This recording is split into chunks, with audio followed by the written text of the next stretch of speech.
વડોદરા ગ્રામ્ય વિસ્તારમાં પોલીસે ફરી એકવાર બુટલેગરોના મનસૂબા પર પાણી ફેરવી દીધું છે। ગ્રામ્ય લોકલ ક્રાઇમ બ્રાન્ચે ફિલ્મી ઢબે ઓપરેશન પાર પાડી વિદેશી દારૂથી ભરેલું કન્ટેનર ઝડપી પાડ્યું છે।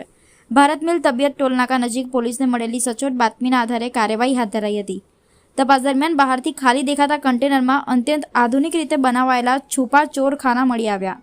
ઊંડાણપૂર્વક તપાસ કરતા વિદેશી દારૂનો મોટો જથ્થો મળી આવતા પોલીસ પણ ચોંકી ઉઠી હતી। આ કાર્યવાહી Vadodara rural local crime branch માટે 24 કલાકમાં સતત બીજી મોટી સફળતા ગણાઈ રહી છે। ટૂંકા ગાળામાં 2 કન્ટેનર ઝડપી પાડતા દારૂબંધીના કડક અમલનો સ્પષ્ટ સંદેશ ગયો છે અને પોલીસની ચોકસાઈભરી બાતમી અને તાત્કાલિક કામગીરીને કારણે લાખો રૂપિયાનો મુદ્દામાલ પણ કબજે લેવામાં આવ્યો છે, જેના કારણે દારૂની હેરાફેરી કરતા તત્વોમાં પણ ફફડાટ ફેલાયો છે। ગુનેગાર ગમે તેટલો શાણો હોય પણ કાયદાના મક્કમ હાથથી બચી શકતો નથી। પોલીસની આ કર્તવ્યનિષ્ઠ કામગીરીને સ્થાનિકોએ બિરદાવી છે।